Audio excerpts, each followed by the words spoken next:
অধ্যায় ১ মন, পদ্ধতি এবং অর্থ।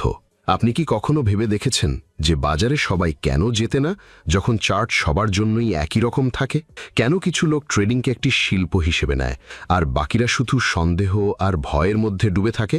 আসলে পার্থক্যটা হলো সেই মানসিকতা এবং শৃঙ্খলার, যা খুব কম মানুষ গ্রহণ করে। আর এটাই এই বইয়ের মূল সারাংশ, যে আপনি সেই ট্রেডার হয়ে উঠুন যে শুধু বাজারকে পড়তে জানে না, বরং নিজেকেও বুঝতে পারে। শুরুতে যখন একজন ব্যক্তি ট্রেডিংয়ের জগতে আসে, তখন তার মনে হয় এটি একটি সহজ খেলা। চার্ট দেখো, একটু ওঠানামা ধরো আর টাকা বানিয়ে নাও। কিন্তু বাস্তবতা এর ঠিক উল্টো। বাজার একটি মানসিক খেলা। এখানে কৌশল কম, মনোবিজ্ঞান বেশি কাজ করে। এবং এই মানসিক খেলাটি বোঝার জন্য আমাদের তিনটি সবচেয়ে গুরুত্বপূর্ণ জিনিসকে ধরতে হবে: আপনার মস্তিষ্ক, আপনার সিস্টেম এবং আপনার ঝুঁকি ব্যবস্থাপনা। আসুন এবার আমরা আগে বেড়ে যাই। লেখক আমাদের প্রথমে একটি অত্যন্ত গুরুত্বপূর্ণ বিষয় বলেন। সফল ট্রেডাররা সম্ভাবনার মধ্যে চিন্তা করে, নিশ্চিততার মধ্যে নয়। অর্থাৎ যারা ট্রেডিংয়ে সত্যিই জেতেন, তারা কখনো এই আশা করেন না যে প্রতিবার তাদের কথাই সঠিক হবে। তারা জানেন যে তাদের প্রতিবার সঠিক হতে হবে না, শুধু দীর্ঘমেয়াদী সঠিক হতে হবে। এই চিন্তাভাবনা তাদের বাজারে টিকে থাকতে সাহায্য করে। আপনিও যদি প্রতিবার সঠিক হবার চেষ্টা করেন, তাহলে আপনি একজন ট্রেডার নন, জুয়ারি হয়ে গেছেন। এরপর লেখক আমাদের ট্রেডিংয়ের ত্রিমূর্তি সম্পর্কে বলেন: মাইন্ড, মেথড এবং মানি।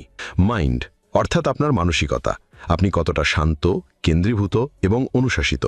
মেথড অর্থাৎ আপনার কৌশল, আপনি কোন ধরনের ট্রেডিং করেন। আপনার সিস্টেম কি, আপনি কোন সংকেতের ভিত্তিতে সিদ্ধান্ত নেন। এবং মানি অর্থাৎ অর্থ এবং ঝুঁকি, আপনি আপনার অর্থ কিভাবে পরিচালনা করেন, কোথায় স্টপ লস সেট করেন, কত লট সাইজ বেছে নেন। এই তিনটির ভারসাম্যই একজন সফল ট্রেডার তৈরি করে। এবং এই তিনটির মধ্যে কোনোটি দুর্বল হলে বুঝতে হবে যে ক্ষতি নিশ্চিত। এখন কথা বলা যাক প্রথম অংশ, অর্থাৎ মনের। যখন আপনি ট্রেডিং করেন, তখন আপনার মধ্যে লোভ, ভয়, আশা এবং অনুশোচনার একটি দীর্ঘ সারি লেগে যায়। এবং এই সমস্ত আবেগ আপনার সিদ্ধান্তকে মারাত্মকভাবে প্রভাবিত করে। যেমন আপনি কোনো ট্রেড নিলেন, যদি তার সাথে সাথে লাভে যায়, তাহলে আপনি অতিরিক্ত আত্মবিশ্বাসী হয়ে যান। আর যদি তা লোকসানে যায়, তাহলে হয় আপনি তাড়াহুড়ো করে বেরিয়ে যান, অথবা এই আশায় ডুবে যান যে হয়তো এখন রিভার্সাল আসবে। লেখক আমাদের শেখান যে একজন ভালো ট্রেডার কখনো আবেগপ্রবণ হয় না। সে নিয়ম মেনে চলে। সে প্রতিটি ট্রেডকে কেবল একটি ব্যবসায়িক লেনদেন হিসাবে দেখে। কোনো আবেগ নয়, কোনো নাটক নয়, শুধু নিজের পরিকল্পনা অনুযায়ী কাজ করা, লাভ হোক বা লোকসান। এর সাথে লেখক আমাদের আরও একটি গুরুত্বপূর্ণ বিষয় বলেন: আপনার ট্রেডিং জার্নাল। একটি জার্নাল যেখানে আপনি প্রতিটি ট্রেড রেকর্ড করবেন। কেন নিয়েছিলেন, কখন নিয়েছিলেন, কি ভেবে নিয়েছিলেন এবং ফলাফল কি হয়েছিল। কিন্তু শুধু ফলাফল থেকে শিখলে কিছু হবে না। আসল লাভ হয় তখন যখন আপনি জার্নাল থেকে প্যাটার্ন বের করেন। আপনি কোথায় বারবার ভুল করছেন, কোন সময় আপনি আবেগপ্রবণ হয়ে ওঠেন, কোন সেটআপে আপনার জেতার সম্ভাবনা সবচেয়ে বেশি। এই সব কিছু আপনাকে ধীরে ধীরে একজন শৃঙ্খলিত এবং বিচক্ষণ ট্রেডার হিসেবে গড়ে তোলে। এবং তারপর আসে আত্মসচেতনতার কথা, অর্থাৎ নিজেকে জানার শিল্প। যখন আপনি ট্রেডিং করেন, তখন আপনার মধ্যে যে ভয়, লোভ বা বিরক্তি থাকে, তা আপনার মধ্যে আগেই বিদ্যমান থাকে। ট্রেডিং কেবল তা পৃষ্ঠে এনে দেখিয়ে দেয়। এই কারণে যদি আপনি বাজারে জিততে চান, তাহলে প্রথমে নিজের সাথে লড়াই করতে হবে। নিজের ভয়কে চিনতে হবে, নিজের লোভকে থামাতে হবে এবং নিজের ভুলগুলো সংশোধন করতে হবে। এসব কথা সহজ নয়, কিন্তু এই জিনিসগুলোই একজন গড়পড়তা ট্রেডারকে পেশাদার ট্রেডারে পরিণত করে। লেখক এখানে আরও একটি গুরুত্বপূর্ণ কথা যোগ করেন: market doesn't care about you. বাজার কেবল তার নিয়ম অনুযায়ী চলে। আপনাকে তার মধ্যে নিজেকে মানিয়ে নিতে হবে। নিজের আশা অনুযায়ী তাকে মোড়ানোর চেষ্টা করা যাবে না। এই অধ্যায়ের শেষে লেখক আপনাকে একটি আয়না দেখান। আপনি কি সেই ট্রেডার যে তার আবেগের উপর নিয়ন্ত্রণ রাখতে পারে, নাকি সেই যে প্রতিটি লোভ এবং ভয়ে ভেসে যায়? কারণ আপনি যা, তাই আপনার ট্রেডিং অ্যাকাউন্টে প্রতিফলিত হয়।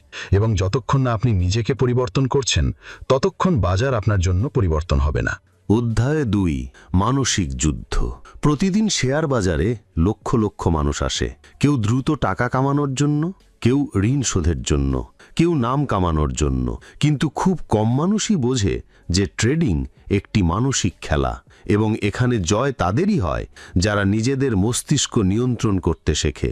লেখক বলেন যে যখন আপনি ট্রেডিং শুরু করেন, তখন আপনি আসলে দুটি যুদ্ধ লড়ছেন। একটি বাইরের বাজারের সাথে এবং অন্যটি আপনার ভিতরের অনুভূতির সাথে। এই দ্বিতীয় যুদ্ধটি আরও কঠিন, কারণ এটি 4টি অনুভূতির সাথে জড়িত: রাগ, ভয়, লোভ এবং অনুশোচনা। এই 4টি অনুভূতি বেশিরভাগ ট্রেডারকে ধ্বংস করে। ধরুন আপনি কোনো স্টকে টাকা বিনিয়োগ করলেন, স্টকটি একটু উপরে গেল এবং আপনি সাথে সাথে বিক্রি করে দিলেন, কারণ আপনার ভয় ছিল যে এটি আবার নিচে নেমে যেতে পারে। অথবা স্টকটি নিচে যেতে শুরু করলো, কিন্তু আপনি সেটিকে ধরে রাখলেন এই আশায় যে হয়তো এটি আবার উপরে চলে যাবে। এই উভয় ক্ষেত্রেই সিদ্ধান্ত ডেটা দ্বারা নেওয়া হয়নি, সিদ্ধান্ত নেওয়া হয়েছিল আপনার ভয় এবং লোভ দ্বারা। এটিই সবচেয়ে বড় শত্রু। লেখক বলেন যে সফল ট্রেডার হতে হলে আপনার আবেগিক শৃঙ্খলা বা ইমোশনাল ডিসিপ্লিন প্রয়োজন। এটি এমন একটি শিল্প যা বই থেকে নয়, অভিজ্ঞতা এবং আত্মদর্শনের মাধ্যমে আসে। যখন আপনি নিজেকে অনুভব করতে শেখেন যে কোন মুহূর্তে আপনার মধ্যে ভয় আসছে, কোন মুহূর্তে আপনি লোভে পড়েছেন, তখনই আপনি নিজেকে থামাতে পারেন। এই কারণে লেখক একটি অনুশীলনের পরামর্শ দেন, একটি ট্রেডিং ডায়েরি রাখা। প্রতিটি ট্রেডের পরে নিজেকে 3টি প্রশ্ন জিজ্ঞাসা করুন। আমি এই ট্রেড কেন নিয়েছিলাম? আমি কি আমার নিয়মগুলি অনুসরণ করেছিলাম? এই সিদ্ধান্তের পিছনে আমার কোন অনুভূতি কাজ করছিল? যখন আপনি প্রতিদিন সততার সাথে এটি লেখেন, তখন লেখক বলেন যে আপনি ট্রেডিং শুরু করার আগে আপনার মনকে একটি শান্ত, কেন্দ্রীভূত এবং সতর্ক অবস্থায় আনুন। এর একটি চমৎকার উপায় হল মনোযোগ সহকারে শ্বাস-প্রশ্বাস বা মাইন্ডফুলনেস ব্রিদিং। দিন শুরু করার আগে 5 মিনিট চোখ বন্ধ করে বসুন, লম্বা শ্বাস নিন এবং নিজেকে বলুন, আজ আমি নিয়ম অনুযায়ী ট্রেড করব, আবেগ দ্বারা নয়। এখন কথা বলা যাক আরেকটি গুরুত্বপূর্ণ বিষয় নিয়ে, থাকার ক্ষমতা অর্থাৎ আত্মনিয়ন্ত্রণ। বেশিরভাগ মানুষ তাদের অ্যাকাউন্ট খালি না হওয়া পর্যন্ত ট্রেড করতে থাকে, কিন্তু সফল ট্রেডাররা জানেন কখন থামতে হয়। যখন আপনি ক্লান্ত, রাগান্বিত বা আপনার কোনো ট্রেড ভুল হয়ে গেছে, সেদিন বাকি দিন আর ট্রেডিং করবেন না। এটি করা কঠিন, কিন্তু এই পদক্ষেপ আপনাকে লোকসান থেকে বাঁচাবে। লেখক এটিও বোঝান যে প্রতিটি ট্রেড একটি সম্ভাবনা। কোনো ট্রেন্ড, কোনো সেটআপ শতভাগ গ্যারান্টি দেয় না, কিন্তু যদি আপনি সঠিক সিস্টেমের সাথে কাজ করেন এবং তা শৃঙ্খলা সহকারে অনুসরণ করেন, তাহলে দীর্ঘমেয়াদে আপনি লাভবান থাকবেন। কিন্তু যখন আমরা প্রতিটি ট্রেডকে আমাকে জিততেই হবে এই মানসিকতা নিয়ে করি, তখন আমরা পরাজয়ের দিকে এগোতে থাকি। লেখক একটি খুব দারুণ কথা বলেন, আপনার ট্রেডিং অ্যাকাউন্ট আপনার মস্তিষ্কেরই একটি ছবি। যদি আপনার মস্তিষ্ক পরিষ্কার, শান্ত এবং শৃঙ্খলিত হয়, তাহলে আপনার অ্যাকাউন্টও বৃদ্ধি পাবে। কিন্তু যদি মস্তিষ্ক বিশৃঙ্খলায় ভরা থাকে, তাহলে আপনার ব্যালেন্সও কমবে। এখন একটি জিনিসের দিকে মনোযোগ দিন, ট্রেডিং মানে প্রতিদিন ট্রেড করা নয়, বরং তখনই ট্রেড করা যখন সঠিক সুযোগ থাকে। বাজার প্রতিদিন চলে, কিন্তু ভালো সুযোগ মাঝে মাঝে আসে। তাই নিজেকে জিজ্ঞাসা করুন, আপনি কি বোর্ডাম থেকে ট্রেড করেন নাকি সঠিক সংকেতের জন্য অপেক্ষা করেন? এখানে একটি মানসিকতার পরিবর্তন, মাইন্ডসেট শিফট প্রয়োজন। আপনি একজন ট্রেডার নন, বরং আপনি একজন ঝুঁকি ব্যবস্থাপক। আপনার কাজ হলো ঝুঁকি নিয়ন্ত্রণ করা, শুধু টাকা কামানো নয়। টাকা তখনই আসবে যখন ঝুঁকি বিচক্ষণতার সাথে পরিচালনা করা হবে। সবশেষে লেখক বোঝান যে যদি আপনি সত্যিই ট্রেডিংকে আপনার পেশা বানাতে চান, তাহলে আপনাকে আপনার মানসিকতার উপর ক্রমাগত কাজ করতে হবে। বই পড়া, নিজের ভুলগুলো বিশ্লেষণ করা, ট্রেন্ড বোঝা এবং নিজেকে আবেগিকভাবে প্রস্তুত করা, এটাই একজন আসল ট্রেডারের পরিচয়। তাই এখন নিজেকে একটি প্রশ্ন জিজ্ঞাসা করুন, আমি কি শুধু ট্রেড করতে চাই নাকি একজন পেশাদার ট্রেডার হতে চাই? যদি উত্তরটি দ্বিতীয়টি হয়, তাহলে আপনাকে আপনার মনকে প্রতিদিন প্রশিক্ষণ দিতে হবে যেমন একজন খেলোয়াড় করে, কারণ সবচেয়ে বড় যুদ্ধ চার্টে নয়, মস্তিষ্কে হয়। অধ্যায় 3, ট্রেডিং সাইকোলজি। আপনি কি কখনো ভেবেছেন যে একজন ট্রেডারের আসল অস্ত্র কি? না চার্ট, না ব্রোকারেজ অ্যাকাউন্ট, না কম্পিউটার। আসল অস্ত্র হলো তার মানসিকতা। এটাই সেই জিনিস যা কাউকে লাখে নিয়ে যেতে পারে বা লোকসানের কাঁদায় ডুবিয়ে দিতে পারে। তৃতীয় অধ্যায়ের শুরু এখান থেকেই হয়, ট্রেডিং সাইকোলজি, অর্থাৎ সেই অভ্যন্তরীণ জগতের বোঝাপড়া যা থেকে আপনার প্রতিটি সিদ্ধান্তের জন্ম হয়। আমরা প্রায়শই মনে করি যে বাজারকে বোঝা সবচেয়ে গুরুত্বপূর্ণ, কিন্তু লেখক স্পষ্টভাবে বলেন, প্রথমে নিজেকে বোঝো। বাজারের সবচেয়ে বিপজ্জনক জিনিসটি না তো ওঠানামা, না তো ফেক ব্রেকআউট। আসল শত্রু আমাদের ভিতরে, আমাদের লোভ, ভয়, রাগ এবং আশা। এই 4টি অনুভূতি আমাদের প্রতিদিন প্রতিটি ট্রেডে চ্যালেঞ্জ জানায়। লোভ আপনাকে এমন কিছু দেখায় যা নেই, যেমনি কোনো স্টক দৌড়ায়। আপনার মন বলে, বাস এবার আমিও টাকা বানিয়ে নেব। কিন্তু এই সেই জায়গা যেখানে ট্রেডার তার শৃঙ্খলা হারায়, ট্রেড প্ল্যান ভুলে যায় এবং এমন একটি সফর করে বেরিয়ে পড়ে যার না কোনো স্টপ আছে, না কোনো গন্তব্য। তারপর আসে ভয়, যা আপনাকে এন্ট্রি নিতে বাধা দেয়। আপনি চার্ট দেখে সবকিছু বুঝে গেছেন, কিন্তু একটি আওয়াজ বলে, কি জানি আজ আবার লোকসান হয় কিনা। ভয় আপনাকে সুযোগ হারাতে বাধ্য করে। আপনি বারবার নিশ্চিতকরণ খোঁজেন এবং যতক্ষণে পর্যন্ত আপনি সংকেত পান ততক্ষণে বাজার অনেক এগিয়ে গেছে। এখন কথা বলা যাক রাগের। এটি তখন আসে যখন আপনি লোকসান করে ফেলেছেন এবং এখন কেবল একটিই চিন্তা থাকে, আমি এটি ফিরিয়ে আনব। এই আবেগের বশে আপনি ট্রেডিং করা বন্ধ করেন না, বরং জুয়া খেলেন। এটাই সেই সময় যখন সবচেয়ে বেশি লোকসান হয়। আর এই সব কিছুর মাঝে আশা, যা আপনাকে প্রতিবার বিশ্বাস করায় যে পরের বার আপনি সঠিক হবেন। আপনি পরিকল্পনা করে থাকুন বা না থাকুন। লেখক এখানে বলেন যে আপনার ট্রেডিংয়ের সবচেয়ে গুরুত্বপূর্ণ হল আবেগের পর্যবেক্ষণ। অর্থাৎ আপনি আপনার নিজের মনকে একজন বাইরের পর্যবেক্ষকের মতো দেখুন। যখনই কোনো আবেগ আপনাকে বিভ্রান্ত করতে চায়, থেমে যান, একটি শ্বাস নিন, নিজেকে প্রশ্ন করুন, এই সিদ্ধান্ত কি আমার সিস্টেম অনুযায়ী হচ্ছে নাকি আমার অনুভূতির কারণে। পরবর্তী বড় টুল হলো জার্নালিং। আপনার প্রতিটি ট্রেড রেকর্ড করুন। এন্ট্রি কেন নিলেন, কোন টাইম ফ্রেমের ওপর ভরসা করলেন, আপনার মন কি শান্ত ছিল নাকি অস্থির। এইসব লেখা আপনাকে নিজেকে বুঝতে সাহায্য করে। জার্নাল একটি আয়না যা আপনার আচরণকে প্রতিদিন দেখায়, এবং যখন আপনি সেই আয়না প্রতিদিন দেখেন তখন ধীরে ধীরে আপনার সিদ্ধান্তে স্বচ্ছতা আসতে থাকে। আরেকটি পয়েন্ট যা এই অধ্যায়ে খুব সুন্দরভাবে বোঝানো হয়েছে তা হল ভিজুয়ালাইজেশন। লেখক বলেন যে ট্রেডিং শুরু করার আগে নিজেকে সেই ট্রেডে দেখুন, একজন শান্ত, কেন্দ্রীভূত এবং শৃঙ্খলিত ব্যক্তির মতো নিজেকে অনুভব করুন। যদি আপনি দিনের শুরু একটি চমৎকার মানসিক অবস্থা দিয়ে করেন, তাহলে আপনার সিদ্ধান্তগুলি স্বয়ংক্রিয়ভাবে শক্তিশালী হবে। এবং যখন মনোবিজ্ঞানের কথা আসে, তখন আপনাকে নিজেকে এটি স্বীকার করতে হবে যে আপনি ভুল হতে পারেন। এই স্বীকৃতি দুর্বলতা নয়, শক্তি। যে ট্রেডার দ্রুত নিজের ভুল স্বীকার করে সে লোকসানকে ছোট রাখে, আর যে নিজেকেই ভগবান মনে করে সে দেরিতে এক্সিট করে এবং বড় লোকসান করে। এই অধ্যায়ের একটি অত্যন্ত গভীর বার্তা হল ট্রেডিংয়ে জয় বাইরে থেকে নয়, ভিতরের শান্তি থেকে আসে। আপনি যত শান্ত, সংযত এবং কেন্দ্রীভূত হবেন তত সঠিক সিদ্ধান্ত নেবেন। ভয়ে, লোভ এবং রাগ মিটিয়ে ফেলতে হবে না, বরং তাদের চিনতে এবং নিয়ন্ত্রণ করতে হবে। এবং পরিশেষে লেখক আমাদের এটিও বলেন যে প্রতিটি ট্রেড একটি নতুন সুযোগ আপনার আচরণকে সংশোধন করার, আপনার নিয়মগুলিকে আরও ভালোভাবে প্রয়োগ করার। ট্রেডিং একটি আয়না যা আপনার ব্যক্তিগত বৃদ্ধির অংশ হতে পারে যদি আপনি এটিকে কেবল টাকা কামানোর একটি মাধ্যম হিসাবে না দেখে একটি অভ্যন্তরীণ যাত্রা হিসাবে গ্রহণ করেন। তাহলে যদি আপনি সত্যি একজন সফল ট্রেডার হতে চান, তাহলে চার্টের পিছনে লুকিয়ে থাকা আপনার মানসিকতাকে বোঝা শুরু করুন। কারণ যতক্ষণ না মন পরিষ্কার হবে ততক্ষণ বাজারে আপনার চালও অস্পষ্ট থাকবে। অধ্যায় 4, মানসিকতার পরিবর্তন। আপনি কি কখনো ভেবেছেন যে কেন কিছু ট্রেডার ক্রমাগত জেতে যখন অন্যদের অ্যাকাউন্ট ধীরে ধীরে শেষ হয়ে যায়? এটি কেবল প্রযুক্তিগত জ্ঞান বা চার্ট পড়ার শিল্প নয়। পার্থক্য সেখানে তৈরি হয় যেখানে একজন ট্রেডারের মানসিকতা, তার আবেগ এবং শৃঙ্খলা তাকে ভিড় থেকে আলাদা করে। এই অধ্যায়ে আমরা সেই মনস্তাত্ত্বিক সূক্ষ্ম বিষয়গুলি নিয়ে কথা বলবো যা আপনার ট্রেডিংয়ের পথকে হয় আলোকিত করতে পারে অথবা অন্ধকারে ডুবিয়ে দিতে পারে। শেয়ার বাজার এমন একটি জায়গা যেখানে আবেগের ঝড় সবসময় চলে। ভয়, লোভ, আশা এবং অনুশোচনা, এই সব একজন ট্রেডারের মনে ক্রমাগত ধাক্কা খেতে থাকে। একটি খারাপ ট্রেডের পরে ভয় আপনাকে থামিয়ে দেয়। একটি বাড়তে থাকা স্টক দেখে লোভ বলে আরও একটু কিনে নাও, আর যেই আপনি কেনেন বাজার উল্টো পথে মোড় নেয়। এটাই হয় যখন আমরা আবেগ দিয়ে ট্রেড করি, ফলস্বরূপ লোকসান। এখানে লেখক একটি অত্যন্ত গুরুত্বপূর্ণ কথা বলেন যে একজন সফল ট্রেডার তিনিই যিনি নিজেকে এবং নিজের আবেগগুলিকে ভালোভাবে বোঝেন। আপনাকে বাজারের সাথে নয়, বরং নিজের সাথে লড়তে হবে। যখন বাজার পড়ে তখন আপনাকে ভয় দিয়ে নয়, শৃঙ্খলা দিয়ে জবাব দিতে হবে। যখন লাভ হচ্ছে তখন লোভ দিয়ে নয়, যুক্তি দিয়ে ভাবতে হবে। বাজার তো একই থাকবে, পরিবর্তন করতে হবে আপনাকে, আপনার চিন্তা করার পদ্ধতিকে। একটি সহজ কিন্তু শক্তিশালী কৌশল হলো ট্রেডিং জার্নাল রাখা। প্রতিটি ট্রেড লিখুন, এন্ট্রি কেন নিলেন, কোথায় স্টপ লস রাখলেন, সেই সময় কি আবেগ জ্বলছিল। যখন আপনি আপনার সিদ্ধান্তগুলিকে কাগজে নামান তখন আপনার চোখ খুলতে থাকে। আপনি নিজেকে ধরতে শুরু করেন, ও আমি প্রতিবার অকারণে তাড়াহুড়ো করি।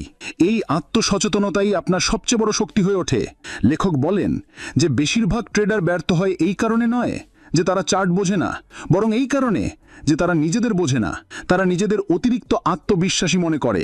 তারা ভাবে আমি দুটো ট্রেডে লাভ করেছি, এখন তো সব জানি, কিন্তু এখান থেকেই পতন শুরু হয়। যেই আপনি ভাবতে শুরু করেন যে এখন আমি বাজারকে হারাতে পারি, সেই মুহূর্তেই বাজার আপনাকে মাটিতে নামিয়ে আনে। আরেকটি গুরুত্বপূর্ণ বিষয় হলো ট্রিগার চেনা। প্রতিটি মানুষের কিছু ট্রিগার থাকে যা তাকে আবেগপ্রবণ করে তোলে। হতে পারে আপনার রাগ তখন আসে যখন স্টপ লস হিট হয়, অথবা আপনি খুব উত্তেজিত হয়ে যান যখন কোনো ট্রেড সাথে সাথে লাভ দিতে শুরু করে। এই ট্রিগারগুলিকে চিনুন, কারণ এগুলি আপনার শৃঙ্খলাকে দুর্বল করে। এই অধ্যায়ে লেখক আমাদের 3Ms অর্থাৎ মন, পদ্ধতি এবং অর্থের উপর মনোযোগ দেওয়ার পরামর্শ দেন। পদ্ধতি এবং অর্থ তো আমরা শিখেইনি, কিন্তু মনকে প্রায়শই উপেক্ষা করি, যখন মনই হলো সেই জায়গা যেখান থেকে সমস্ত সিদ্ধান্ত বের হয়। যদি আপনার মন পরিষ্কার না থাকে, তাহলে সবচেয়ে ভালো কৌশলও আপনার জন্য কাজ করবে না। মনকে শক্তিশালী করার সবচেয়ে কার্যকরী উপায় হলো রুটিন। প্রতিদিন একটি নির্দিষ্ট সময়ে চার্ট দেখা, প্রতি সপ্তাহে রিভিউ করা, প্রতি মাসে পারফরম্যান্স চেক করা। এইসব আপনার চিন্তাভাবনাকে পেশাদার করে তোলে। আপনি আবেগের পরিবর্তে সিস্টেম দিয়ে চলতে শুরু করেন। এই অধ্যায়ের সারমর্ম হলো, যদি আপনি একজন ভালো ট্রেডার হতে চান, তাহলে আপনাকে প্রথমে একজন ভালো চিন্তাভাবনার মানুষে পরিণত হতে হবে। ট্রেডিং আপনাকে আয়না দেখাবে আপনার দুর্বলতা, আপনার তাড়াহুড়ো, আপনার আশা, কিন্তু যদি আপনি এগুলিকে মেনে নেন এবং সংশোধন করতে শুরু করেন, তাহলে এই বাজারই আপনাকে সফলতাও দেবে। এই পরিবর্তনের শুরু ছোট ছোট পদক্ষেপ দিয়ে হয়। প্রতিটি ট্রেডের আগে নিজেকে প্রশ্ন করা, প্রতিটি ভুল থেকে শেখা, এবং সবচেয়ে গুরুত্বপূর্ণ, নিজেকে ক্ষমা করা। কারণ নিখুঁত ট্রেডার কেউ হয় না, কিন্তু একজন শিখতে থাকা ট্রেডার অবশ্যই হতে পারে। অধ্যায় 5, সিস্টেমের শক্তি। কোনো ট্রেডিং সিস্টেমের সবচেয়ে বড় পরীক্ষা তখনই হয় যখন তা বাজারের বাস্তবতার সাথে সংঘর্ষে লিপ্ত হয়। আপনি যতই ভালো কৌশল তৈরি করুন না কেন, যদি তা আসল বাজারে টিকে থাকতে না পারে, তাহলে তা কেবল একটি স্বপ্নই থেকে যায়। এই অধ্যায়ে লেখক আমাদের এটাই শেখানোর চেষ্টা করেছেন যে একটি সিস্টেমকে শুধু পরিকল্পনা করা যথেষ্ট নয়, তাকে পরীক্ষা করা, আপগ্রেড করা এবং তারপর বাজারে ব্যবহার করার অভ্যেস গড়ে তুলতে হয়। শুরু হয় ট্রেডিংয়ের সবচেয়ে গুরুত্বপূর্ণ উপাদান থেকে, অর্থাৎ ট্রেডিং সিস্টেম থেকে। একটি শক্তিশালী সিস্টেম 3টি জিনিসের উপর নির্ভরশীল: এন্ট্রি, এক্সিট এবং মানি ম্যানেজমেন্ট। এই তিনটির মধ্যে কোনটি দুর্বল হলে পুরো কাঠামোটি নড়ে যেতে পারে। লেখক আমাদের বলেন যে একটি ভালো ট্রেডিং সিস্টেম সেটি যা আপনার ট্রেডিং লক্ষ্য, ব্যক্তিত্ব এবং ঝুঁকি সহনশীলতার সাথে সঙ্গতিপূর্ণ। যদি আপনি সারা দিন স্ক্রিনের সামনে বসে থাকতে না পারেন, তবে ইন্ট্রাডে সিস্টেম আপনার জন্য নয়। আবার যদি আপনার স্লিপিং ট্রেড নিয়ে ভয় থাকে, তবে দীর্ঘমেয়াদী বিনিয়োগও লাভজনক হবে না। লেখক মনে করেন যে সিস্টেম তৈরি করা একবারের প্রক্রিয়া নয়, এটি একটি ক্রমাগত শেখার এবং মানিয়ে নেওয়ার প্রক্রিয়া। আপনাকে বারবার আপনার সিস্টেমকে রিভিউ করতে হয়। এটি কি পরিবর্তিত বাজারের সাথে তাল মিলিয়ে চলছে? এটি কি বারবার লোকসান করাচ্ছে? অথবা এটি কি কেবল একটি বিশেষ পরিস্থিতিতেই ভালো কাজ করে? যখন সিস্টেম তৈরি হয়ে যায়, তখন পরবর্তী পদক্ষেপ হল ব্যাক টেস্টিং, অর্থাৎ ঐতিহাসিক ডেটার ওপর এটিকে পরীক্ষা করা। কিন্তু এতেও একটি গভীর শিক্ষা আছে। ব্যাক টেস্টিং শুধু ইতিবাচক ফলাফল দেখানোর জন্য নয়, এর আসল উদ্দেশ্য হল এটি জানা যে সিস্টেমটি কোন পরিস্থিতিতে ব্যর্থ হতে পারে। অনেক ট্রেডার ব্যাকটেস্টিং এমনভাবে করে যেন এটি একটি স্কুল প্রজেক্ট, কিন্তু বাস্তবতা হলো এটি আপনার ট্রেডিংয়ের ভিত্তি। যদি আপনি ভুল ডেটা বা ভুল কল্পনা দিয়ে ব্যাকটেস্ট করেন, তবে ভবিষ্যতে এই সিস্টেম আপনাকে ধোঁকা দিতে পারে। এরপর আসে ফরওয়ার্ড টেস্টিং, অর্থাৎ আসল বাজারে ছোট ছোট ট্রেড করে দেখা যে সিস্টেমটি লাইভ মার্কেটে কেমন চলে। লেখক বলেন যে আসল অভিজ্ঞতা ছাড়া কেবল ব্যাকটেস্টিংয়ের উপর ভরসা করা নিজেকে বিভ্রান্ত করা। আসল জগতে আবেগ, ভলিউম এবং অন্যান্য অনেক কারণ রয়েছে যা ব্যাকটেস্টিংয়ে ধরা পড়ে না। লেখক আরও বলেন যে একটি ভালো সিস্টেম সেইটি নয় যা সব সময় লাভ দেয়, বরং সেটি যা দীর্ঘ মেয়াদে লাভজনক হয়। তিনি বলেন, ট্রেডিংয়ে টিকে থাকা ট্রেডিংয়ে জেতার চেয়ে বেশি জরুরি। এই অধ্যায়ের শেষে লেখক এটিও বোঝান যে সিস্টেম কোনো জাদু নয়, এটি একটি কাঠামো যার মধ্যে আপনার শৃঙ্খলা, মানসিকতা এবং ধারাবাহিকতা একসাথে মিশে আসল সাফল্য তৈরি করে। যদি আপনি সিস্টেমকে ধর্মের মতো গ্রহণ করেন, তবে এটি আপনার সবচেয়ে বড় অস্ত্র হতে পারে। কিন্তু যদি আপনি এটিকে পরীক্ষা না করে অন্ধ বিশ্বাস করেন, তবে সেই সিস্টেমই আপনাকে ডুবিয়ে দেবে। লেখকের ভাষায় একটি ট্রেডিং সিস্টেম একটি অস্ত্রের মতো। সঠিক হাতে এটি রক্ষা করে, ভুল হাতে ধ্বংস আনে। অধ্যায় 6, প্রযুক্তিগত সূচক। আপনি কি কখনো ভেবেছেন যে বাজারের আসল গতিবিধি কিভাবে ধরা যায়? এমন গতিবিধি যা সাধারণ চোখে লুকানো থাকে, কিন্তু যা সবচেয়ে বেশি লাভ দেয়। আসল শক্তি লুকিয়ে থাকে ট্রেন্ডের মধ্যে লুকিয়ে থাকা সত্যকে বোঝায়। আর এই ধারাবাহিকতায় প্রযুক্তিগত সূচকগুলি টেকনিক্যাল ইন্ডিকেটরস আমাদের চোখকে সেই জিনিসগুলি দেখায় যা চার্ট নিজে থেকে বলে না। সূচকগুলি আপনার ট্রেডিংকে একটি নতুন গভীরতা দেয়, যেমন কুয়াশায় লুকানো পথকে আলো দেওয়া। কিন্তু এই আলো তখনই কাজ করে যখন আপনি তাকে সঠিক দিকে ব্যবহার করতে জানেন। লেখক বলেন যে বেশিরভাগ ট্রেডাররা সূচকগুলিকে ভুলভাবে ব্যবহার করে। তারা মনে করে যে যদি কোনো সূচক MACD উপরে কাটে বা RSI 70-এর ওপরে যায় তবে এটি একটি নিশ্চিত ট্রেড। কিন্তু আসল সত্য হলো সূচকগুলি আপনার আগেই তৈরি হওয়া ধারণাকে শক্তিশালী করে, নিজেরা কোনো সিদ্ধান্ত নেয় না। এই অধ্যায়ে লেখক 3টি প্রধান সূচকের ওপর মনোযোগ দেন: MACD, RSI এবং স্টকেস্টিক। এই 3টির সঠিক সমন্বয় আপনাকে বলে দেয় যে কখন ট্রেন্ডের শক্তি বাড়ছে এবং কখন তা দুর্বল হচ্ছে। MACD আপনাকে ট্রেন্ডের ভেতরের শক্তি দেখায়, RSI এটি বলে যে বাজার ওভারবট বা ওভারসোল্ড কিনা, এবং স্টকেস্টিক আপনাকে বলে যে দাম তার রেঞ্জের ওপরের বা নিচের অংশে কতক্ষণ ধরে রয়েছে। কিন্তু সূচকের জগতের সবচেয়ে বড় সত্য হলো যে কোনো সংকেত শতভাগ নির্ভরযোগ্য নয়। এই কারণেই লেখক বারবার জোর দেন যে একের বেশি সূচক ব্যবহার করুন, কিন্তু এমনভাবে যেন তারা একে অপরের সিদ্ধান্তকে সমর্থন করে, বিরোধিতা নয়। এই বিষয়টি বোঝার জন্য লেখক একটি উদাহরণ দেন। ধরুন ম্যাকডি ওপরে কাটছে, RSI 50-এর ওপরে আছে এবং স্টকেস্টিকও ওপরের দিকে যাচ্ছে, তাহলে এই 3টি মিলে একটি শক্তিশালী বুলিশ সংকেত দেয়। কিন্তু যদি 3টি ভিন্ন দিকে থাকে তাহলে বিভ্রান্তি বাড়বে, লাভ নয়। লেখক আরেকটি অত্যন্ত গুরুত্বপূর্ণ কথা বলেন: সূচকের সাথে সময়ের সমন্বয়। অনেক লোক ছোট টাইম ফ্রেমে, যেমন 1 মিনিট, 5 মিনিটে সূচক ব্যবহার করে এবং জড়িয়ে যায়। লেখক বোঝান যে সূচকগুলি বড় টাইম ফ্রেমে বেশি নির্ভরযোগ্য হয়, কারণ সেখানে কোলাহল কম হয় এবং প্রভাব বেশি। এর মানে হলো যে যদি আপনি ম্যাকডি বা RSI-কে দৈনিক বা সাপ্তাহিক চার্টে ব্যবহার করেন তবে তারা আপনাকে আরও সঠিক এবং স্থিতিশীল সংকেত দেবে। এই অধ্যায়ে আরেকটি গভীর বিষয় সামনে আসে: সূচকের সাথে অনুভূতির সমন্বয়। অনেক সময় সূচকগুলি বাজারের অনুভূতির প্রতিফলন হয়। যখন RSI খুব উঁচু হয়ে যায় তখন এর মানে এটা নয় যে সাথে সাথে বিক্রি করে দিন, বরং এর মানে হলো যে বাজারের লোভ খুব বেশি হয়ে গেছে। এবং যখন সূচকগুলি আপনাকে ভয় দেখায় তখনও এটি জরুরি নয় যে সেই ভয় সত্যি হতে পারে, তা কেবল একটি আবেগীয় কোলাহল। তাই লেখক পরামর্শ দেন যে সূচকগুলিকে কখনো একা দেখবেন না, সেগুলিকে প্রাইস অ্যাকশন বা ভলিউমের সাথে মিলিয়ে পড়ুন। এই বিচক্ষণতা আপনাকে অপ্রয়োজনীয় ফাঁদ থেকে বাঁচায়। এখন একটু ব্যবহারিক দিক নিয়ে আসা যাক।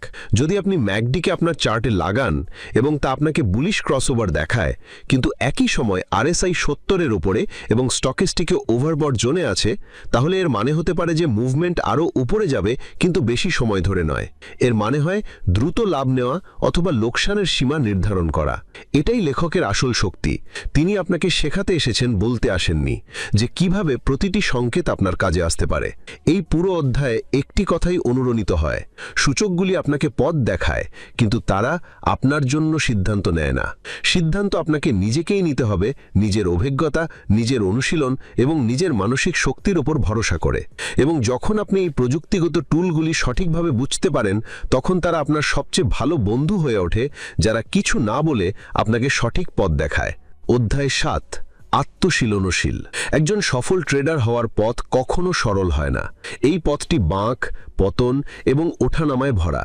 কিন্তু যদি আপনার আত্মশীলনশীল থাকে, যদি আপনি আপনার মন এবং আবেগগুলিকে নিয়ন্ত্রণে রাখতে পারেন, তাহলে আপনি এই কঠিন জফরও জিততে পারেন। এই আত্মশীলনশীল এই অধ্যায়ের আঁতা। লেখক আমাদের শেখান যে বাজারে সফল পাওয়ার জন্য সবচেয়ে জরুরি জিনিসটি কেবল প্রযুক্তিগত জ্ঞান নয়, বরং সেই মানসিক শক্তি যা দিয়ে আপনি লোভ, ভয় এবং আত্মসন্দেহকে পরাজিত করতে পারেন। আসুন কল্পনা করি যে আপনি একটা শক্তিশালী সেটআপ অনুযায়ী কোনো স্টকের ট্রেড নিয়েছেন, কিন্তু স্টকটি আপনার দিকে না গিয়ে উল্টো দিকে চলতে শুরু করেছে। এখন আপনি কি করবেন? আপনি কি ভয় পেয়ে সাথে সাথে এটা কেটে দিবেন, নাকি জেদ ধরে সেটিকে আরও ধরে রাখবেন, এই ভেবে যে এটি আবার ফিরে আসবে? বেশিরভাগ ট্রেডার এখানেই ভুল করে, তারা অনুভূতির ফাঁদে পড়ে যায়। লেখক বলেন যে আত্মশীলনশীল মানে হলো আপনি যে পরিকল্পনা তৈরি করেছেন সেই অনুযায়ী চলা, ভয় যতই হোক না কেন। একজন প্রফেশনাল ট্রেডার জানে যে প্রতিটি ট্রেড জেতার জন্য নয়, কিন্তু প্রতিটি ট্রেডকে সঠিকভাবে পরিচালনা করার জন্য। ব্যবসার মূল মন্ত্র হলো ক্ষতিকে ছোট রাখা আর লাভের সুযোগকে বড় করে তোলা। এই কাজটি সম্ভব হয় নিয়ম মেনে ট্রেড করলে, যেমন এন্ট্রি, এক্সিট, স্টপ লস এবং পজিশন সাইজের নিয়ম। কিন্তু নিয়ম তখনই কার্যকর হয় যখন আপনি তা ফলো করেন। যখনই আপনি ভয় বা লোভের বশে সেই নিয়মগুলি ভঙ্গ করেন, আপনি নিজের সিস্টেমের বিরুদ্ধেই কাজ করতে শুরু করেন। লেখক পরামর্শ দেন যে একটি ট্রেডিং ডায়েরি রাখুন।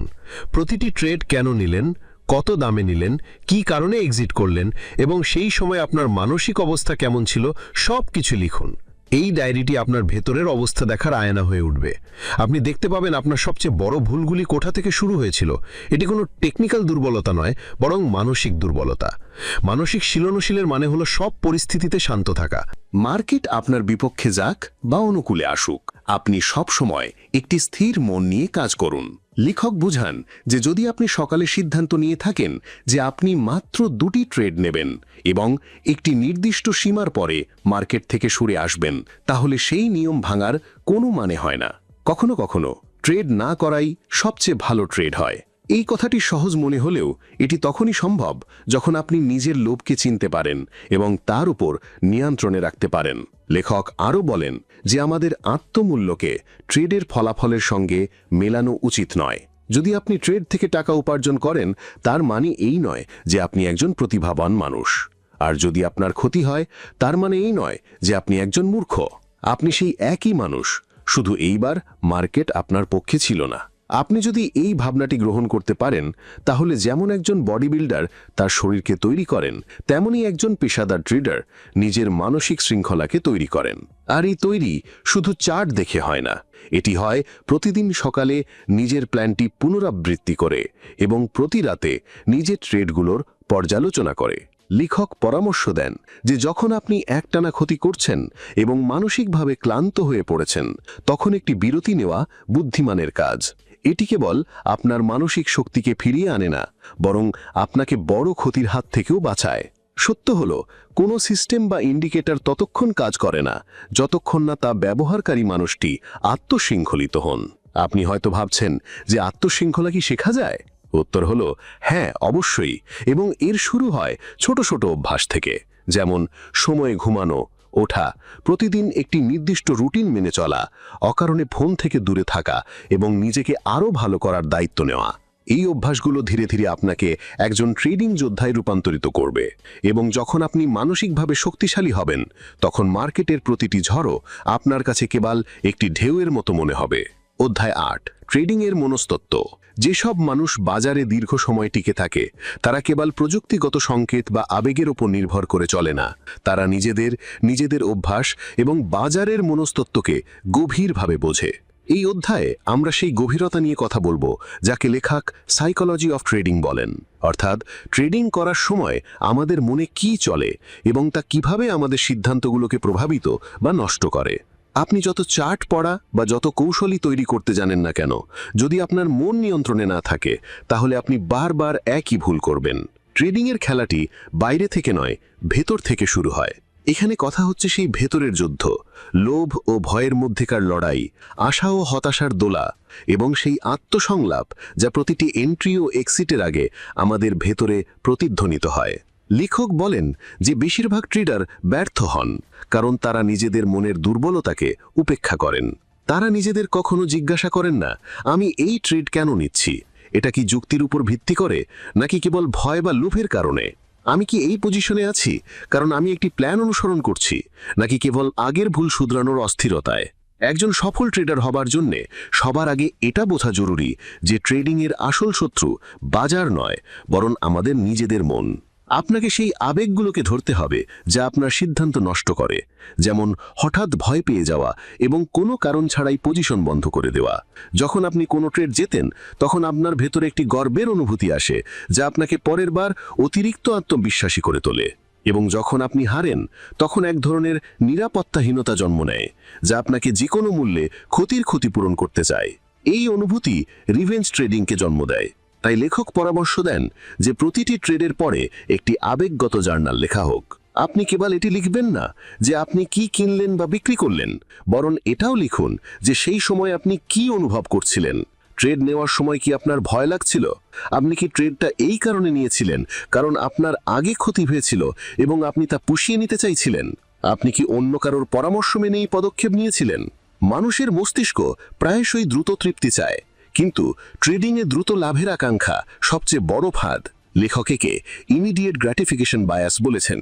আপনি চান যে যেই আপনি বাটন চাপলেন শেয়ারের দাম বেড়ে যাক এবং আপনার লাভ হয়ে যাক, কিন্তু বাজারে এভাবে চলে না। এখানে অপেক্ষা করা, শৃঙ্খলার সঙ্গে লেগে থাকা এবং নিজের মনকে শান্ত রাখা একটি শিল্প। যদি আপনি সত্যিই একজন পেশাদার হতে চান, তাহলে আপনাকে আবেগগত দূরত্ব বজায় রাখতে হবে, অর্থাৎ আপনার সিদ্ধান্তগুলোকে আপনার আবেগ থেকে আলাদা করতে হবে। যখন আপনি কোনো ট্রেডের প্রতি ঘৃণা বা মোহ রাখবেন না, তখনই আপনি সঠিক সিদ্ধান্ত নিতে পারবেন। একজন অভিজ্ঞ ট্রেডার কখনোই নিজের ট্রেডের সঙ্গে আবেগগতভাবে যুক্ত হন না, তিনি কেবল প্ল্যান অনুসরণ করেন। এর জন্য লেখক একটি শক্তিশালী অনুশীলন করতে বলেন। প্রতিবার যখন আপনি কোনো বড় ট্রেড নিতে চলেছেন, তখন নিজেকে 3টি প্রশ্ন করুন। এই ট্রেড কি আমার কৌশল অনুযায়ী হচ্ছে? আমি কি এই সিদ্ধান্তের সঙ্গে আবেগগতভাবে যুক্ত? এবং এই ট্রেড যদি আমার বিরুদ্ধে যায়, তাহলে কি আমি মানসিকভাবে প্রস্তুত? যদি এই 3টি প্রশ্নের উত্তর ভারসাম্যপূর্ণ এবং স্পষ্ট হয়, তাহলেই এগিয়ে যান। অন্যথায় নিজেকে থামান, আর এই থামানোই হবে আপনার সবচেয়ে বড় শক্তি। এই অধ্যায়ের আরও একটি শক্তিশালী বার্তা হলো, ট্রেডিং আপনাকে আপনার সম্পর্কে শেখায় যা হয়তো অন্য কোনো জিনিস শেখাতে পারে না। এটি আপনার ধৈর্যের, আপনার ভয়ের, আপনার আশার এবং আপনার সীমার পরীক্ষা নেয়। যখন আপনি নিজের ভেতরের ভয় ও লোভকে বিশ্লেষণ করেন এবং তারপর এমন একটি অবস্থায় আসেন যেখানে বাজারকে দেখে প্রতিক্রিয়া নয় বরং প্ল্যান অনুযায়ী কাজ করেন, তখন আপনি বাজার থেকে জেতার লড়াইয়ে অর্ধেক জয়ী হয়ে যান। এই অধ্যায় সার সংক্ষেপে এটাই: বাজার থেকে লড়াই করার আগে নিজের ভেতরের লড়াইয়ে জয়ী হন। একজন সফল ট্রেডারের জন্য 2টি জিনিস গুরুত্বপূর্ণ: আপনার কৌশল এবং আপনার আবেগ। আর এখানেই সবচেয়ে বড় পরীক্ষা হয়। আপনি কি আপনার মনের মুষ্টি নাকি বাজার আপনার আবেগ নিয়ে খেলছে? এই অধ্যায়ে আমরা দেখেছি যে পেশাদার ট্রেডার হওয়ার জন্য এটা গুরুত্বপূর্ণ নয় যে আপনার প্রতিটি ইন্ডিকেটর সম্পর্কে জ্ঞান আছে, বরং গুরুত্বপূর্ণ হলো আপনি নিজেকে কতটা ভালো করে জানেন, নিজের আচরণ কতটা বোঝেন এবং সবচেয়ে মর্জি হলো আপনি আপনার মনকে কতটা শৃঙ্খলায় রাখতে পারেন। আমরা সবাই জানি যে লোভ আর ভয় ট্রেডিংয়ের সবচেয়ে বড় শত্রু, কিন্তু যখন আপনি স্ক্রিনের সামনে বসে কোনো ট্রেড আপনার বিরুদ্ধে যেতে শুরু করে, তখন আপনার মস্তিষ্ক সঙ্গে সঙ্গে ফাইট অর ফ্লাইট মোডে চলে আসে। আপনি হয়তো ভয়ে ট্রেড বন্ধ করে দেন অথবা লোভে আরও টাকা ঢেলে দেন। এটাই সেই জায়গা যেখানে ট্রেডিং কেবল একটি প্রযুক্তিগত খেলা থাকে না, বরং একটি মানসিক যুদ্ধ হয়ে ওঠে। লেখক আমাদের শেখান যে এই যুদ্ধে আমাদের কিভাবে জিততে হবে, নিজেদের মনকে শান্ত রেখে এবং প্রতিটি সিদ্ধান্তকে একটি পদ্ধতিগত কাঠামোর মধ্যে নিয়ে এসে। এরপর লেখক ট্র্যাপিং মাইন্ডসেট নিয়ে কথা বলেন। অনেক ট্রেডার যখন শুরুতে সফলতা পান, তখন তাদের মনে হয় যে তারা অপরাজেয় হয়ে গেছেন। তারা নিজেদের সেটআপগুলোকে উপেক্ষা করা শুরু করেন, ঝুঁকিকে হালকাভাবে নেন এবং ভাবেন যে এখন তারা বাজারকে হারাতে পারেন। কিন্তু এই অতিরিক্ত আত্মবিশ্বাস তাদের বড় ক্ষতির দিকে নিয়ে যায়। লেখক আমাদের বলেন যে সফলতার পরেও নিজেকে নিয়ন্ত্রণে রাখা এবং প্রতিটি দিনকে একটি নতুন শুরুর মতো দেখাটাই আসল প্রফেশনালিজম। এরপরে আসে রুল বেসড মাইন্ডসেট। একজন পেশাদার ট্রেডার প্রতিটি সিদ্ধান্ত একটি নিয়মের অধীনে নেন। কখন এন্ট্রি করতে হবে, স্টপ লস কোথায় লাগাতে হবে, পরিমাণ কত হওয়া উচিত এবং কখন বের হতে হবে। এই নিয়মগুলো তার ট্রেডিং জার্নালে লেখা থাকে এবং তিনি আবেগহীনভাবে সেগুলোতে লেগে থাকেন। লেখক বলেন যে যেমন একজন পাইলট প্রতিটি উড়ানের আগে চেকলিস্টের মধ্যে দিয়ে যান, তেমনি একজন ট্রেডিং প্রফেশনালকেও প্রতিটি ট্রেডের আগে তার কৌশল এবং মানসিকতার চেকলিস্টের মধ্যে দিয়ে যেতে হবে। এই অধ্যায়ে আরও একটি গুরুত্বপূর্ণ বিষয় হলো ক্ষতির সাথে বেঁচে থাকা। অনেক মানুষ ট্রেডিংকে ভয় পান কারণ তারা ক্ষতিকে ব্যক্তিগতভাবে নেন। কিন্তু বাজারের নিয়ম হলো ক্ষতি হবেই। পার্থক্য কেবল এতটুকু যে আপনি তাকে একটি ছোট আঘাতের মতো নিচ্ছেন নাকি আপনার হৃদয় ভাঙার মতো। পেশাদার ট্রেডার ক্ষতিকে একটি প্রয়োজনীয় খরচ মনে করেন, যেমন কোনো ব্যবসার আঁচামালের খরচ। যদি আপনি ক্ষতিকে আপনার পরিচয়ের অংশ বানিয়ে ফেলেন, তাহলে আপনি পরের ট্রেডের জন্য প্রস্তুত থাকতে পারবেন না। লেখকের একটি সুন্দর বার্তা হলো, প্রতিটি ক্ষতি আপনাকে কিছু শেখাচ্ছে যদি আপনি শুনতে প্রস্তুত থাকেন। এরপর রিভিউ মাইন্ডসেট নিয়ে কথা হয়, অর্থাৎ প্রতিটি ট্রেডের পর নিজেকে প্রশ্ন করা, আমি কি আমার নিয়মগুলো মেনে চলেছি? এই ক্ষতি কি আমার ভুলের কারণে হয়েছে নাকি বাজারের চাল ছিল? আমি কি ঝুঁকি ব্যবস্থাপনার নিয়ম পালন করেছি? যদি না করি তাহলে কেন করিনি? এই ধরনের প্রশ্ন উত্তর নিজের সঙ্গে করা এবং সততার সঙ্গে করাটাই সেই উন্নতির ভিত্তি স্থাপন করে যা পরে আপনার সাফল্যকে নিশ্চিত করে। লেখক এই কথার ওপর জোর দেন যে একটি জার্নাল তৈরি করা এবং তাতে আপনার প্রতিটি ট্রেডকে সততার সঙ্গে রেকর্ড করা একটি বড় পরিবর্তন আনতে পারে। এই অধ্যায়ে আরও একটি অসাধারণ কথা আছে, focus on the process, not the profit. প্রায়শই মানুষ কেবল এর উপর মনোযোগ দেয় যে কত টাকা উপার্জন করা হলো বা হারানো হলো, কিন্তু আসল মনোযোগ হওয়া উচিত যে আপনি আপনার সিস্টেমটি সঠিকভাবে অনুসরণ করেছেন কিনা। কারণ টাকা হলো ফলাফল, কিন্তু প্রক্রিয়াটি আপনার নিয়ন্ত্রণে। লেখক বলেন যে আপনি একটি ভালো ট্রেডে ক্ষতি করতে পারেন এবং একটি খারাপ ট্রেডে লাভ পেতে পারেন, কিন্তু দীর্ঘমেয়াদে কেবল তারাই টিকে থাকে যারা সিস্টেমের ওপর স্থির থাকে। এবং শেষে আসে ইমোশনাল ডিটাচমেন্ট, অর্থাৎ না লাভে উল্লসিত হওয়া না ক্ষতিতে ভেঙে পড়া। বাজার একটি খেলা, এবং যেমন একজন দাবা খেলোয়াড় প্রতিটি চালকে একটি কৌশল হিসেবে দেখেন, তেমনি একজন ট্রেডারকে প্রতিটি ট্রেডকে কেবল আরেকটি চাল হিসেবে দেখা উচিত। লেখক বলেন যে ট্রেডিংয়ে আবেগের কোনো জায়গা নেই। যা আবেগ নিয়ে আসে সে দ্রুতই বাজার থেকে বেরিয়ে যায়। নিজের আবেগ নিয়ন্ত্রণ করার মানে এই নয় যে আপনি রোবট হয়ে যাবেন, বরং এর মানে হলো সচেতনতার সঙ্গে সিদ্ধান্ত নেওয়া। এই অধ্যায় থেকে একটি কথা খুব গভীরভাবে বেরিয়ে আসে, ট্রেডিং শুধু বাজারকে নয়, নিজেকেও বোঝার বিজ্ঞান। আপনি নিজেকে যত ভালো করে চিনবেন তত ভালো ট্রেডিং করতে পারবেন। পেশাদার ট্রেডার হওয়া মানে শুধু চার্ট দেখা নয়, বরং নিজের মানসিক অবস্থারও প্রতিদিন বিশ্লেষণ করা। অধ্যায় 10, ট্রেডিংয়ের অন্তিম নিয়ম। মনে রাখবেন, ট্রেডিংয়ে আপনি নিজেই সবচেয়ে বড় শত্রুও হতে পারেন এবং সবচেয়ে চ্যাম্পিয়নও হতে পারেন। যত দ্রুত এই কথাটি বুঝবেন তত দ্রুত উন্নতি করবেন। এই শেষ অধ্যায়টি আপনার জন্য একটি চূড়ান্ত স্মরণ করিয়ে দেওয়া যে সফল ট্রেডিং কেবল চার্ট এবং ইন্ডিকেটরের নয়, বরং মানসিকতা, শৃঙ্খলা এবং শেখার নিরন্তর আকাঙ্ক্ষার যুদ্ধ। সবার প্রথমে নিজেকে জিজ্ঞাসা করুন, আপনি কি ট্রেডিংকে একটি পেশা হিসেবে নেন নাকি একটি লটারির টিকিটের মতো? কারণ যতক্ষণ এই পার্থক্যটি স্পষ্ট না হয় ততক্ষণ কোনো কৌশলী কাজ করবে না। লেখক এখানে পরিষ্কারভাবে বলেন যে একজন সফল ট্রেডার তিনি হন যিনি তার প্রক্রিয়াকে পুনরাবৃত্তিমূলক এবং ধারাবাহিক করতে পারেন। তিনি প্রতিটি ট্রেডকে একটি শিক্ষা হিসেবে দেখেন, তা সে ক্ষতি হোক বা লাভ। এবার পেশাদার পদ্ধতি নিয়ে কথা বলা যাক। আপনি কি কখনো ভেবেছেন যে ডাক্তার, ইঞ্জিনিয়ার, আইনজীবী এই মানুষগুলো তাদের পেশার জন্য কত বছর পড়াশোনা করেন, প্রশিক্ষণ নেন, ইন্টার্নশিপ করেন? তাহলে ট্রেডিংয়ে কোনো প্রস্তুতি ছাড়াই টাকা উপার্জনের আশা কেন? লেখক বলেন যে প্রতিটি ট্রেডারের উচিত নিজেকে একজন ছাত্র মনে করা, প্রতিদিন কিছু নতুন শেখা, নিজের ট্রেডগুলোর পর্যালোচনা করা এবং নিজের ভুল থেকে লজ্জা নয় বরং নির্দেশনা নেওয়া। এর সঙ্গে যুক্ত হলো রেকর্ড রাখা। এটি শুনতে সহজ মনে হলেও এর প্রভাব গভীর হয়। যখন আপনি প্রতিটি ট্রেডের একটি লগ রাখেন, এন্ট্রি, এক্সিট, কারণ, অনুভূতি, ফলাফল, তখন আপনি নিজের প্রবণতাগুলোকে চিনতে পারেন। আপনি বুঝতে পারেন কখন আবেগ প্রভাবিত করে, কখন আপনি প্ল্যান থেকে সরে যান এবং কোন সিদ্ধান্তগুলো আসলে টাকা এনেছে। ট্রেডিং প্ল্যান এই প্রক্রিয়ার হৃদয়। একটি ভালো ট্রেডিং প্ল্যান সেটি নয় যা নিখুঁত, বরং যা আপনার স্বভাব, আপনার ঝুঁকির প্রোফাইল এবং আপনার জীবনযাত্রার সঙ্গে মেলে। এতে আপনার এন্ট্রি, এক্সিট নিয়ম, পজিশন সাইজিং, ঝুঁকির সীমা এবং বাজারের অবস্থা অনুযায়ী সমন্বয় অন্তর্ভুক্ত থাকা উচিত। এবং সবচেয়ে জরুরি কথা, সেই প্ল্যানটিকে প্রতিটি পরিস্থিতিতে মেনে চলা উচিত। এরপর আসে সেই দিকটি যা মানুষ প্রায়শই উপেক্ষা করে, ফাঁদ এবং বিভ্রান্তি। যখন আপনি সোশ্যাল মিডিয়ায় কারো লাভের শেয়ার দেখেন বা ইউটিউবে 100x কৌশলের ভিডিও দেখেন, তখন সঙ্গে সঙ্গে উত্তেজিত হয়ে যান। কিন্তু থেমে চিন্তা করুন, এটা কি আপনার সিস্টেমের সঙ্গে মেলে? এটা কি আপনার জন্য দীর্ঘমেয়াদী লাভজনক? লেখক বলেন যে প্রতিটি ট্রেডারের উচিত তার ইনপুটগুলো ফিল্টার করা, কেবল তাই শেখা এবং দেখা যা তার সিস্টেমে কাজ আসে। এখানে আরও একটি জরুরি বিষয় আসে, সহযোগিতা ব্যবস্থা। কোনো ট্রেডার একা সফল হয় না, তার একটি কমিউনিটি, একজন মেন্টর এবং এমন একটি জায়গা দরকার যেখানে সে খোলাখুলি কথা বলতে পারে, ভুলগুলো ভাগ করে নিতে পারে এবং অন্য মানুষের অভিজ্ঞতা থেকে শিখতে পারে।